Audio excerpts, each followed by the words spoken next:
Welcome back to Scandalous, the show where we peel back the polished image of power, money, and influence and reveal the dirt hiding underneath.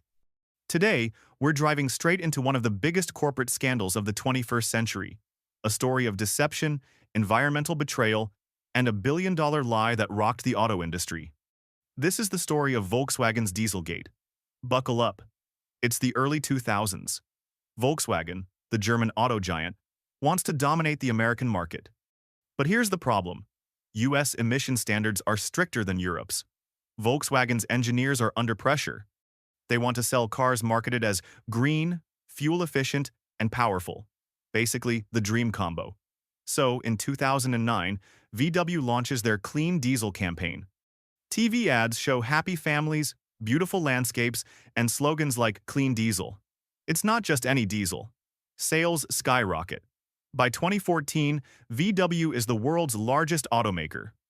People are proud to buy eco-friendly cars without giving up performance. But it was all a lie. Behind the scenes, engineers had developed what's called a defeat device, software installed in diesel engines that could detect when the car was being tested in a lab. During tests, the car would switch into eco mode, producing super low emissions. But on the open road, the same cars emitted up to 40 times the legal limit of nitrogen oxides, dangerous pollutants linked to asthma, lung disease, and premature deaths. Let's pause there. Imagine this. You're driving, thinking you're saving the planet, but in reality, your car is polluting like a factory smokestack. That's the scale of the betrayal. A group of researchers at West Virginia University conducts independent tests on VW cars. The results don't add up. On paper, the cars are clean. On the road, they're dirty. By September 2015, the U.S. Environmental Protection Agency, EPA, issues a notice of violation. The truth is out. Volkswagen admits it. Around 11 million cars worldwide had the cheating software. 11 million. The fallout is immediate. VW stock price plummets by a third in days. The CEO, Martin Winterkorn, resigns. Customers feel duped. Environmental groups rage. This wasn't just a little corporate fib, it was global fraud. Let's talk numbers. Volkswagen paid more than $30 billion in fines, settlements, and buybacks. Executives faced criminal charges in the US and Germany. Some were even jailed. VW's reputation, once the pride of German engineering, was tarnished worldwide. But here's the kicker. Despite the scandal, Volkswagen bounced back.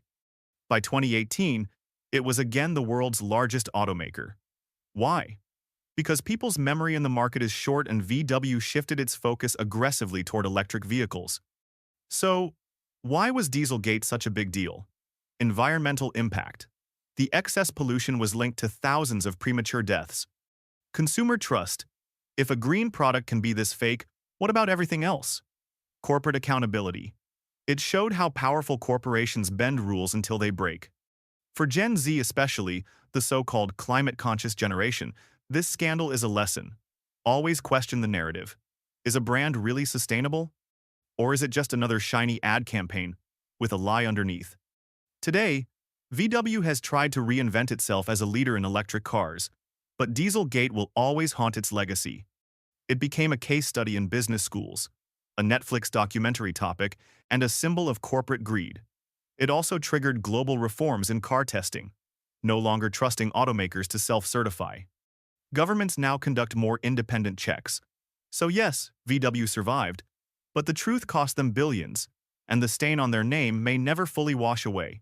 And that's today's story. A billion-dollar lie on wheels. I'm Michael, and this has been Scandalous. See you next Friday for another true story that proves the bigger the brand, the darker the secrets.